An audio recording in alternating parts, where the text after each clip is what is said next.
Hello student, myself Paresha Acharya from Silver Bell School. Today we are going to learn Standard 7 Subject English Grammar Chapter number 8 There is and it is Part 2. तो Part 2 में हम पढ़ेंगे page number 29 It is oblique was etc. Study the following sentences. There is 1 mile to go yet. There are 5 miles to go yet. It is 1 mile from here. It is 5 miles from here. तो यहाँ पर 4 sentence दिए, इसमें आपको difference क्या समझ में आ रहा है कि डिफरेंस क्या है। देखो देयर वाले सेंटेंस में 1 माइल के साथ इज दिया है और 5 माइल्स के साथ आर दिया है, जबकि ईट वाले सेंटेंस में 1 माइल के साथ भी इज दिया है और 5 माइल्स के साथ भी इज दिया है। तो यहाँ पर ये हम समझ लेंगे कि देयर में क्या होता है कि जो सब्जेक्ट सिंगुलर होता है तो सिंगुलर आएगा और सब्जेक्ट प्लूरल होता है तो प्लूरल आएगा, जबकि ईट में क्या होता है तो ईट में सब्जेक्ट सिंगुलर हो कि प्लूरल हो उसमें वर्ब कौन सा आएगा, सिंगुलर आएगा। यही बात यहाँ पर दी है, फिर भी हम एक बार रीड कर लेंगे। Note that in sentences with the introductory there the verb agrees with the real subject. It can be singular or plural according to the real subject, but the introductory it is always followed by a singular verb. Note the use of the introductory it in the following types of sentences. तो यहाँ पर कुछ sentence दिए हैं, इसमें it का use हमें explain करा है। तो in expression of time distance with the temperature, तो उसके कुछ सेंटेंसेस दिए हैं। It is 6 o'clock now. It was the 3rd of March. It is a long way from here. It is raining hard. Second B पे portion में दिया है to introduce a phrase और clauses. It is wrong to disobey your elders. तो ये phrase है। It is easy to criticise other. It is long way from here, यहाँ पर हम थे it is easy to criticize others. It will be useful to read this book. तो यहाँ पर ईट के डिफरेंट सेंटेंसेस दिए हमें एक्सप्लेन करने के लिए। तो यहाँ पर हमने सारे रूल पढ़ लिए हैं। अब हम एक्सरसाइज नंबर 19 सॉल्व करेंगे। तो फर्स्ट ब्लैंक में दिया है, यहाँ पर ईट इज लिखा है, इसका मतलब ये नहीं कि आप सारी ब्लैंक्स में ईट इज रख दो। ईट इज का मतलब क्या है, to be verb form. Okay, इसमें am, is, are, was, were, will, shall सब आ सकता है। तो फर्स्ट ब्लैंक हम पढ़ेंगे, ब्लैंक वेरी विंडी टुडे। तो यहाँ पर क्या आंसर आएगा, तो ईट इज क्या आएगा, it is very windy today. Next है blank cruel to beat a dog like that. तो डॉग को ऐसे मारना बहुत बुरी बात है। तो यहाँ पर हम इट इज भी लिख सकते हैं और इट वॉज भी लिख सकते हैं। तो हम लिखेंगे it was cruel to beat a dog like that. Third one है blank wonderful to see you again next week. तो यहाँ पर आपको ध्यान देना है कि नेक्स्ट वीक है मीन्स फ्यूचर की बात है, तो इसका आंसर आएगा इट विल बी। क्या आएगा, it will be. It will be wonderful to see you again next week. Next है blank a pity that she is so stupid. तो it is a pity that she is so stupid. Next है blank a long time ago. तो हमें पता है कि a long time ago मतलब past की बात हो रही है, तो हमें यहाँ पर it was रखना पड़ेगा। It was a long time ago. यहाँ पर एक्सरसाइज नंबर 19 में फर्स्ट क्वेश्चन में मैंने 5 ब्लैंक्स आपको एक्सप्लेन करके समझाइए। उसके बाद क्वेश्चन नंबर 2 में आप देखो, तो क्वेश्चन नंबर 2 में answer the following questions in complete sentences. तो यहाँ पर आपको सेंटेंस है उसके आंसर देने हैं। तो यहाँ पर ये जो सेंटेंस है वो यस नो वाले, आप रीड करो तो आपको समझ में आएगा कि फर्स्ट में क्या है, इज इट क्लाउडी टुडे। तो इसके 2 आंसर आ सकते हैं, एक तो यस में भी हम आंसर दे सकते हैं और नो में भी आंसर दे सकते हैं। मैं यहाँ पर यस में आंसर दे रही हूँ कि यस, कॉमा करेंगे यस के बाद, yes it is cloudy today. के फुल स्टॉप, क्वेश्चन मार्क हटा के फुल स्टॉप। उसके बाद है isn't it very hot today, तो हम इसका आंसर नो में देंगे कि no it is not very hot today, full stop. तो यहाँ पर देखो सारे क्वेश्चन में आप दो दो आंसर आ सकते हैं, एक यस वाला आ सकता है, एक नो वाला आ सकता है। इट्स डिपेंड ऑन यू, आपको कौन सा आंसर लिखना है ये आप पे डिपेंड है। That's why I just solve two only. जो rest of the sentence you have to give by your choose, okay, कि आप यस भी दे सकते हो आंसर, उसका नो भी दे सकते हो।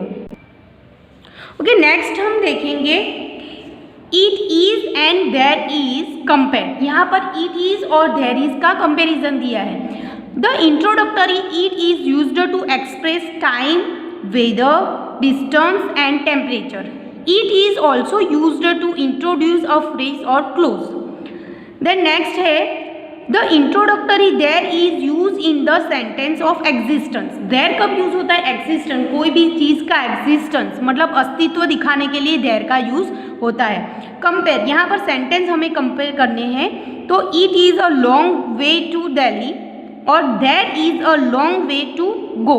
तो यहाँ पर क्या है तो समझेंगे हम। यहाँ पर ब्रैकेट में भी इंस्ट्रक्शन दिए कि कुछ डिस्क्रिप्शन दिया है। The distance between here and Delhi is long. यहाँ पर क्या दिया है? It is a long way to Delhi, तो the distance between here and Delhi is long और there is a long way to go, तो we still have this distance to go, such a distance still exist for us. तो यहाँ पर क्या हमें समझ में आया कि यहाँ पर जनरली बात होती है तब हम ऐसा बोल सकते हैं it is a long way to go Delhi, लेकिन देयर इज कब लगा है? एक्चुअली में वो लोग निकल चुके हैं, हम जैसे निकल चुके हैं और बाकी है तब हमने ये सेंटेंस बोल सकते हैं। सेकेंड में दिया है it is time to go now, the correct time has arrived, कि ये अभी करेक्ट टाइम है। और there is time to go means we still have time, enough time exist. तो यहाँ पर एक सेकेंड में एक बहुत ही इजी ट्रिक हमें दी है जो हम पढ़ेंगे। इट इज प्लस एडजेक्टिव, जहाँ पर इट इज होगा उसके बाद क्या होगा? एडजेक्टिव होगा। और देयर के साथ देयर इज प्लस नाउन, तो देयर इज जहाँ होगा वहाँ पर पीछे क्या होगा? नाउन होगा। जैसे यहाँ पर देखो इट इज फॉगी, तो फॉगी क्या है? एडजेक्टिव है, तो इट इज के साथ एडजेक्टिव, फॉगी है तो वो एडजेक्टिव है, तो उसके आगे हम क्या रख देंगे? It is. और यहाँ पर देखो देयर इज अ फॉग, तो फॉग क्या है? नाउन है, तो नाउन के साथ क्या जाएगा? देयर इज जाएगा। वैसे सेम यहाँ पर देखो इट वॉज वेरी वेट, ये बहुत ही गीला है। और there was a lot of rain, rainy क्या होगा?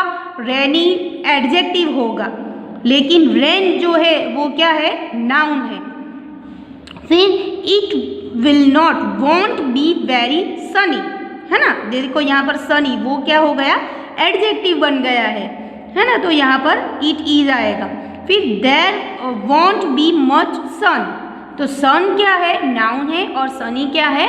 एडजेक्टिव है। तो ये बहुत, मैं तो ये बोलती हूँ कि ये वाला डिफरेंस आप समझ जाओगे तो ये बहुत ही इजी रहेगा आपके लिए कि इट इज़ के साथ एडजेक्टिव होता है और देयर इज के साथ नाउन। यहाँ पर हमारे सारे रूल्स कंप्लीट हो गए हैं और यहाँ एक्सरसाइज नंबर 20 हम सॉल्व करेंगे। उसमें क्वेश्चन फर्स्ट यहाँ पर दिया है, add the correct form of there is और it is to the following. यहाँ पर हमें जो है देयर इज और इट इज दोनों मिक्स में करना है, तो हम थोड़ा ध्यान रखेंगे एक्सरसाइज नंबर 20 में कि blank time to go to bed, तो ये टाइम रिलेटेड है, तो हमें पता है कि टाइम के साथ क्या आएगा? टाइम के साथ क्या आएगा? इट इज, क्या आएगा? It is time to go to bed. Next दिया है blank many things worse than day, तो इसका आंसर क्या आएगा?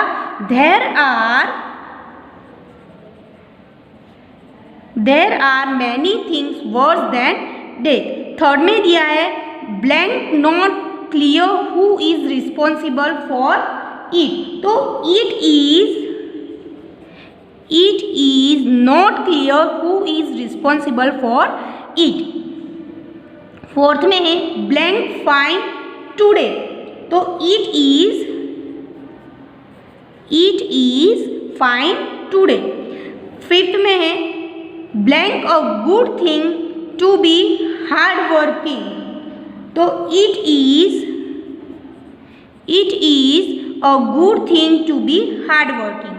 सिक्स में दिया है blank time for your medicine in half an hour, तो इट विल बी, ये होगा, it will be time for your medicine in half an hour, तो ये होने वाला है। मैंने यहाँ पर इट विल बी क्यों रखा, तो अभी टाइम हुआ नहीं है, फ्यूचर में अभी मीन्स आधे घंटे में होगा। नेक्स्ट है blank a man standing under that tree 10 minutes अगो, तो इसका आंसर आएगा देयर वॉज। यहाँ पर एग्जिस्टेंस है तो हमें देयर वॉज, क्यों यहाँ पर मैंने वॉज लिखा, क्योंकि अगो दिया है ना। There was a man standing under that tree 10 minutes ago. 8 में है blank here that I saw him, उसमें आएगा कि it was here that I saw him, ये पास्ट में है, that's why I put a was. 9 में है blank not the season for mangoes, तो इसमें हम रखेंगे it is not the season for mangoes. तो स्टूडेंट्स यहाँ पर जो रेस्ट ऑफ द सेंटेंसेस है वो आपको खुद करने हैं। तो यहाँ पर I hope you understood all the rules and exercise. और एक बात आप ये रखो कि जब मैंने ओरल लिया था तो कुछ बच्चों ने ये एक्सरसाइज जो थी कि मैम पीडीएफ नहीं भेजिए, तो हमने नहीं लिखा, तो इंग्लिश 2 में आपको पीडीएफ नहीं मिलेगी, है ना, क्योंकि बुक आपके पास है और सारा मैं समझा रही हूँ, और पूरा मैं करके दे दूँ तो आपको फिर समझ में आएगा नहीं। That's why I am taking a half exercise, half मैं करती हूँ और हाफ वो आपका क्या बन जाएगा, होमवर्क। जैसे मैंने एक्सरसाइज नंबर 20 में 9 आपको समझाए, तो बाकी की आपको खुद करनी है। और ये जो रूल्स है स्टार्टिंग के, वो आपको खुद पहले लिखने हैं नोट में, उसके बाद आपको एक्सरसाइज, जो सारे रूल मैंने समझाए वो आपको नोट में लिखने हैं, उसके बाद आपको एक्सरसाइज भी पूरी लिखनी है। Thank you student.